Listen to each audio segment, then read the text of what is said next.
Where? Where are the bodies buried? Here? Here? How about here? Maybe over here? Hey, everybody needs somebody. Has this ever happened to you?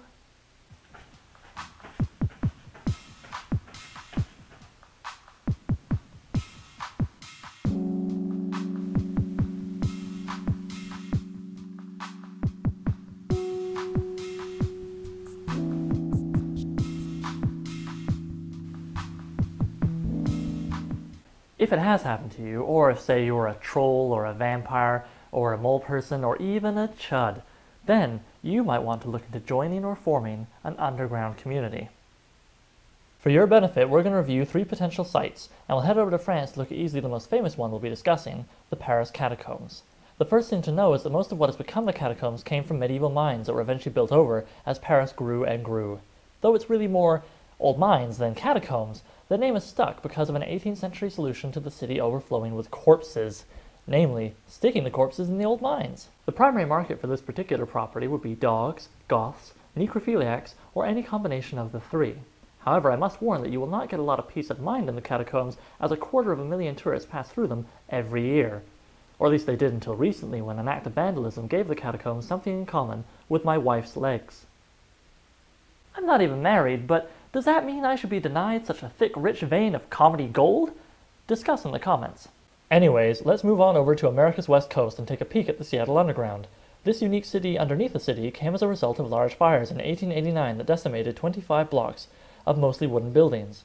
Since the burned area had been built on such a low grade of land as to be subject to the occasional flood as well, the city leaders decided to not only rebuild with stone, but to build a new, higher street level on top of the old one. Unlike the catacombs, what we now know as the Seattle Underground was actually used as a place for people to live and shop, at least until it was condemned in 1907 for fear of the pneumonic plague. Nowadays there are regular tours that run through the old neighborhood, but they only go through a small part of it, and so anyone with a middle name like Danger, or lack of basic common sense, can still find themselves an underground home with relative ease. As usual, I've saved the best for last, and so we'll just hop over to Las Vegas, where, directly beneath the world-famous Vegas Strip, you can find a community that is already thriving. Oh yes, whether it be drug addiction, falling afoul of the downturn in the American economy, or just having a fondness for living amongst Black Widow spiders, many things have drawn new residents to the Las Vegas flood tunnels. Already, hundreds of Las Vegas residents have been attracted to the Las Vegas flood tunnels by features such as its cooler, damper temperatures, its art gallery, which was mostly graffiti but still a bit of culture there, and of course the highly affordable rent. Given that evictions in Las Vegas have risen to $3,800 a month, there's just more and more people trying to get a piece of this action. This stanky, sunlight-deprived action. Funny enough, that's the name of the porn film my wife starred in during her wild period.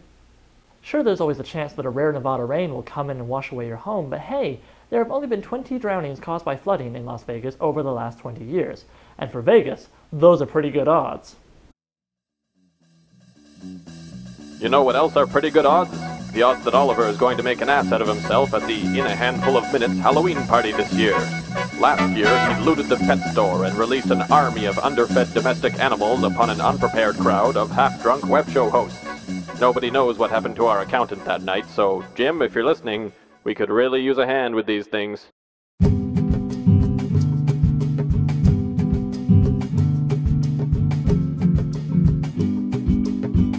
You don't know him? You don't know enough about him! Introducing Sean McClane! Sean McClane, seriously. Despite what your loved ones keep telling you, Tom Clancy has only written 3 novels about Sean McClane. Only one of which was ever published.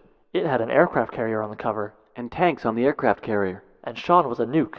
And it was called A Sean in Present Danger. That's a literal fact about Sean McClane.